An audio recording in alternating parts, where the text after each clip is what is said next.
अंतिमा ने समय सीमा पहले से निर्धारित कर दी है, तो मुझे लग रहा था जैसे हम जब हम कॉलेज में जब अपना पेपर देते थे तो जो पहला क्वेश्चन का आंसर लिखते थे वो 50-60 मिनट में, उसके बाद समय घटते घटते टिप्पणियों पर आ जाते थे तो घसीटा मार देते थे। फिलहाल मैं घसीटा नहीं मारने वाली हूँ। हाँ जी, बहुत सारी बातें हो चुकी हैं, बहुत सारी बातें और होंगी, तो समय कम है तो मैं बहुत संक्षेप में अपनी बात रखना चाहूँगी। जो दलित में मुझे जो विषय दिया गया है वो विषय है दलित कविता लोकतंत्र के आईने में। कविता पर अगर हम बात करें तो हम बात करेंगे, अगर हम इसको कहाँ से शुरुआत करें दलित कविता की, तो इसकी शुरुआत में अगर हम देखें तो हम इसको अगर थेरी गाथाओं तक पहुँचें, क्योंकि परंपराएं तो पहुँचती हैं पीछे तक और वो परंपरा आगे तक आती है। थेरी गाथा, उसके बाद सिद्धों का साहित्य, फिर कबीर, रैदास, सहजोबाई। आधुनिक युग में आते हैं तो हमारे सामने हमें नज़र आते हैं सावित्रीबाई फूले और ज्योतिबा फूले, ये इनकी कविताएं। और फिर सीधे हम आते हैं हीरा डोम की कविता पर। हीरा डोम की कविता से ही मैं बात की शुरुआत करूंगी कि जो हमारा लोकतंत्र है, जो डेमोक्रेसी है, जैसा कि इंदु जी ने कहा, वो प्रश्नों के साथ छोड़ के जा रहे हैं। हमारे साहित्य की शुरुआत जो होती है प्रश्नों से ही होती है। अच्युतानंद कहते हैं कि भाई हम सब कुछ ईश्वर कहाँ है, जब वो बाकी सबके लिए आ सकता है तो हमारे लिए क्यों नहीं आ सकता। ठीक है, उसके बाद अगर हम अच्युतानंद की बात करें, वो अपनी कविता में कहते हैं कि मनुस्मृति नित्य हमको जला रही है, इसको हम क्यों माने। तो यहाँ से हम कह सकते हैं दलित कविता का जो स्वर है वो हमें यहीं से दिखने लग जाता है कि ये स्वर वो स्वर नहीं है। उस समय में जो पुनरुत्थानवादी स्वर चल रहा था उसके खिलाफ बगावती तेवर का स्वर है।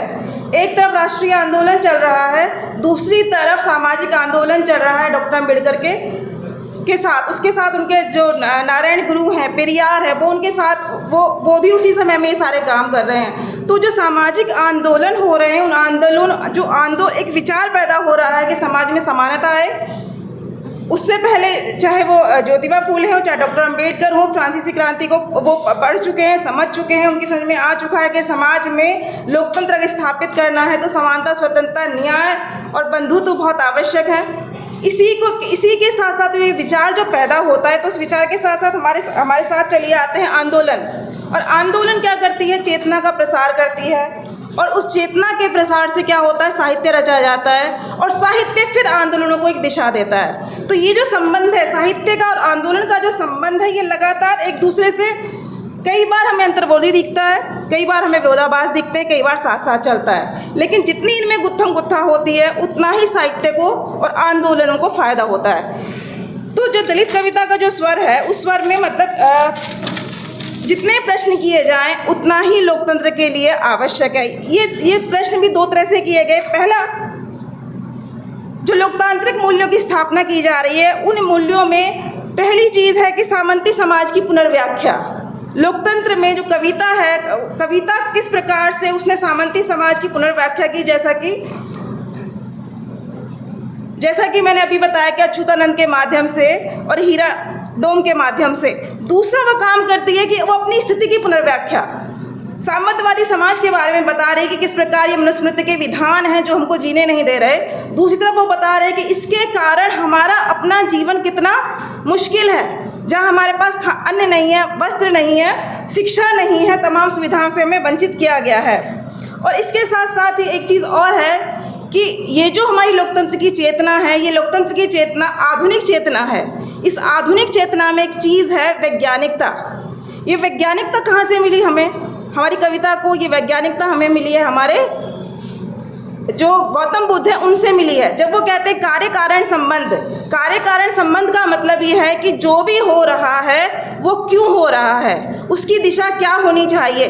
किसी भी बात, गौतम बुद्ध खुद कहते हैं कि किसी भी बात को इसलिए मत मान लो कि मैंने कहा है, उसको अपने तय जांचो, परखो और आगे बढ़ जाओ। ये जो आगे बढ़ना है, हमें वापस नहीं लौटना, हमें उन चीज़ों को लेकर आगे बढ़ना है। ये तभी हो सकता है जब हम अपने मुद्दों पर, जो हमारे अपने मुद्दे हैं, उनको लेकर हम सामने आए।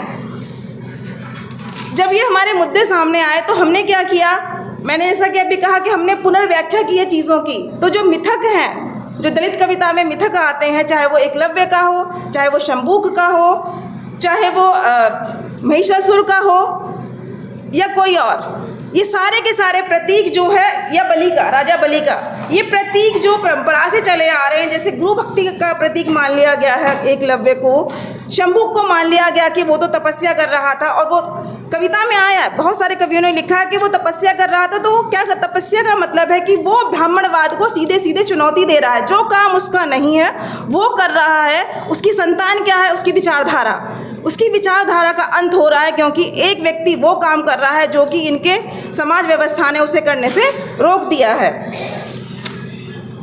तो इस प्रकार से हम देखते हैं कि जो दलित कविता है वो प्रारंभ से ही, या जो राजा बलि की जो कथा है, राजा बलि की कथा में यही है कि उसने तीसरा पांव जो है, मतलब उसको बाहर ही बहिष्कार कर दिया, जबकि बामन ने राजा बलि का बहिष्कार, उसको ख़त्म ही कर दिया। लेकिन मुकेश मानस की एक कविता है बलि गाथा, उसमें वो बताते हैं कि किस प्रकार से जैसे ही बामन ने बलि के सिर पर पैर रखा, तुरंत ही बामन धू धू करके जलने लगा। क्यों जलने लगा? क्योंकि वो कपटी था। ये जो पूरी की पूरी व्यवस्था है, जो दूसरे की अगर प्रशंसा हो रही है उसके राजकाज की, उसके राजकाज में लोग सही से जी रहे हैं, तो जी कैसे रहे हैं, उसके जीने को ख़त्म करने के लिए जो भी उसका राजा है उसको ख़त्म कर दिया जाए। तो उसको ख़त्म करने जब चला तो वामन ही ख़त्म हो गया। और आज हम वामन को नहीं बल्कि राजा बलि को याद करते हैं, उसके समानतावादी मूल्य को याद करते हैं। जो दूसरी बात मैं कहूँगी दलित कविता के संदर्भ में, कि दलित कविता में की एक वैचारिकी है, उसमें दलित समाज के तो चित्र आएंगे ही आएंगे। यहाँ मैं एक बात और कहना चाह रही हूँ कि आज हम यहाँ जो मना रहे हैं 25वां वर्ष, हम दलित पैंथर का 50वां वर्ष, स्वतंत्रता जो हमारी स्वाधीनता मिली है उसका 75वां वर्ष, उन सबको हम लगातार मना रहे हैं। उसके बाद और इस मनाने में 75 में 50 दलित पैंथर में, और आज यहाँ हमारा दलित साहित्य जहाँ तक पहुँचा, जहाँ दलित कविता पहुँची है, दलित कविता कोई एकांगी चीज़ नहीं है। दलित कविता को हमने देखा ही उस नज़रिए से है कि हमको इसमें यही देखना है, उसके बाद हम उसको देखते ही नहीं है। हमको उसमें जातिगत उत्पीड़न देखना है, कुछ जो मूल्य हैं वो देखने हैं, उसके अलावा कुछ नहीं देखना। लेकिन दलित कविता को या दलित साहित्य पर भी ये बात लागू होती है। अगर उसको हम सही से देखें तो हम पाते हैं कि उसमें वो सारी चीज़ें हैं जो हमारी आज की समस्याएं हैं। आज का जो दलित वर्ग है, विशेष रूप से जो शहरों में रहता है, उसकी शहरी समस्याएं हैं। वो निजीकरण से जूझ रहा है, वो पूंजीवाद से जूझ रहा है, वो भूमंडलीकरण से जूझ रहा है। उसके सामने नित नई जिन जिन क्षेत्रों में वो प्रवेश करता है, उन क्षेत्रों में उसको नई समस्या, जातिवाद तो है ही, उसके साथ साथ उन्हें इन समस्याओं से भी रोज़ दो चार होना पड़ता है। लोकतंत्र की मजबूती तभी हो सकती है जब उसमें सभी समुदायों का स्वर आए। तो जो हम ये देखते हैं, इसमें श्रमिकों का, मजदूरों का, किसानों का, दलितों का, सबका स्वर हमें यहाँ पे दिखाई देता है। और वो लगातार ब्राह्मणवाद की, पूंजीवाद की, निजीकरण के भयावह चित्र भी हमें देखने को मिलते हैं। और ये चित्र हमें अभी नहीं, ये जो कविता के जो चित्र है वो हमें पंजाबी कविता में भी देखने को मिलते हैं। अभी समय नहीं है, मैं पढ़ नहीं रही हूँ वो कविताएँ।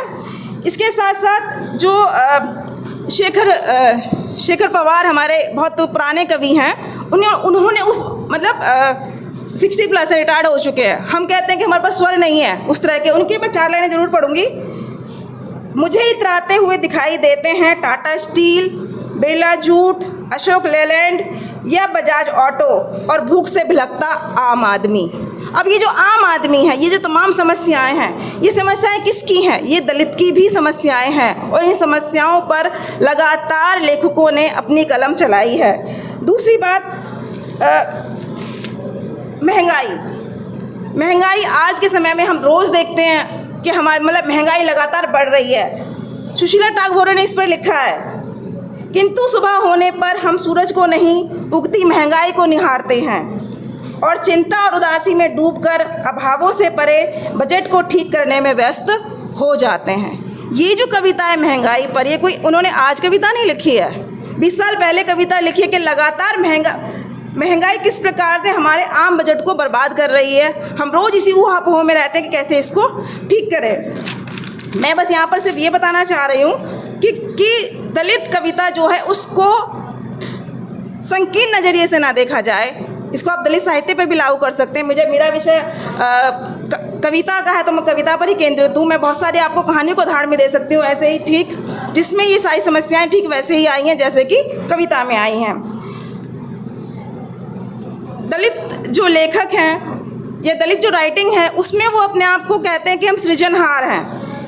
वो कहते हैं कि हम हैं चमार, हम हैं किसान, हम हैं भंगी, हम हैं कुम्हार, हम हैं कुर्मी, हम हैं बढ़ई, हम हैं दुनिया के सृजनहार।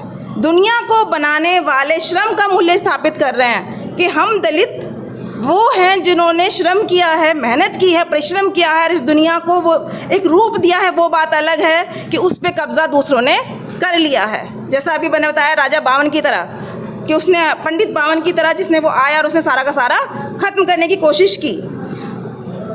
राजनीतिक लोकतंत्र की स्थापना के लिए डॉक्टर अम्बेडकर लगातार प्रयासरत रहे। सामाजिक लोकतंत्र की स्थापना भी उन्होंने की। तमाम दलित साहित्य जो है वो सामाजिक लोकतंत्र की बार बार वकालत करता है।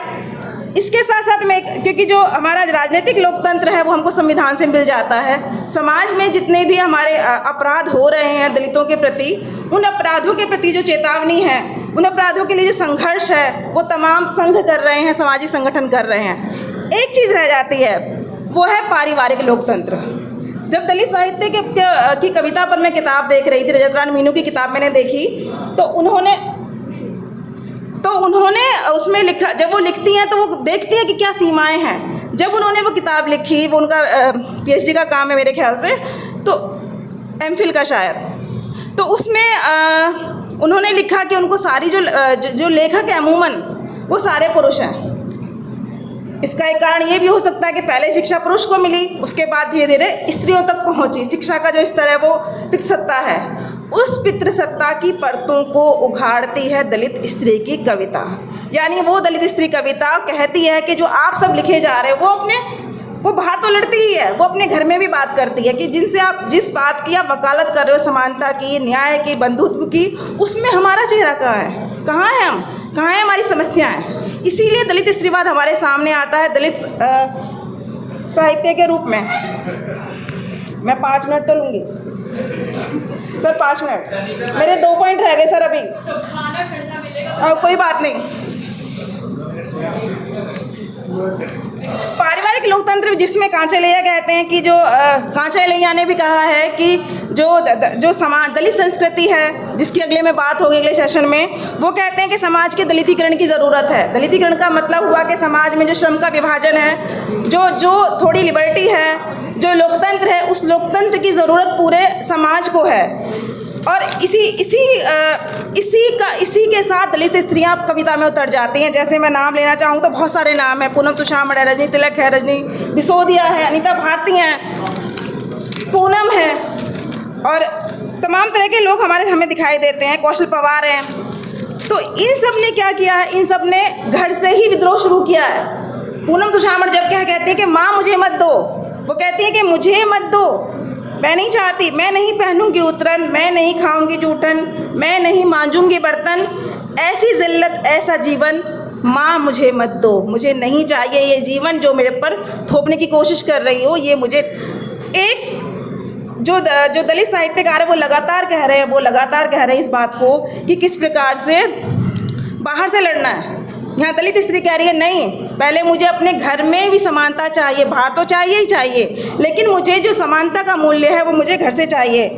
इसी प्रकार से बात हुई अभी शांति यादव की कविता बाप की टोपी की, कि बाप की टोपी कपड़े की नहीं बनी होती, वो टोपी बनी होती है उसके पिता की जिस्म से बनी होती है। जहाँ जहाँ बेटी जाती है बाप की टोपी साथ जाती है। तो पितृसत्ता की तमाम तरह की जो परतें हैं, कलई है, वो ये कविता खोल देती है। इसमें हम सुशीला टागोर की कविता फिर से देख सकते हैं।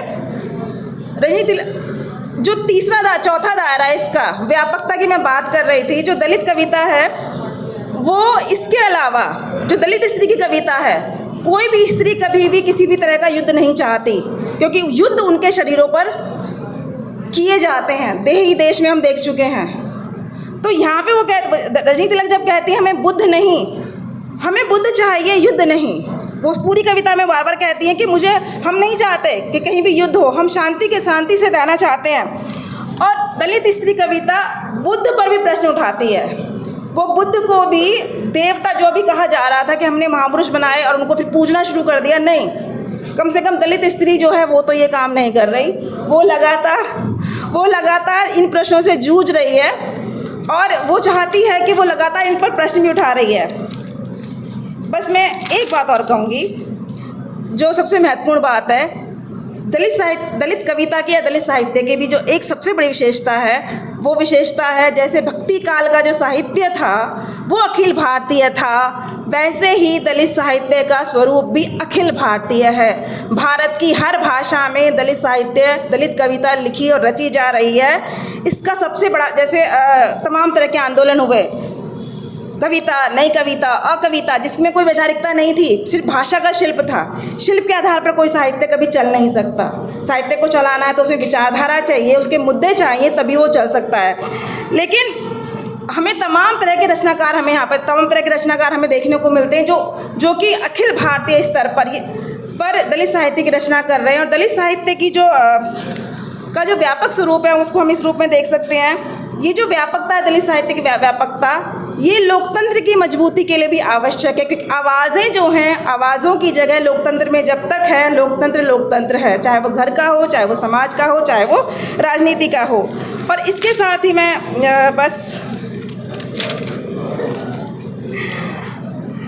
अपनी बात को ख़त्म करूँगी। थोड़ा सा रह गया पर कोई नहीं। चलिए, शुक्रिया।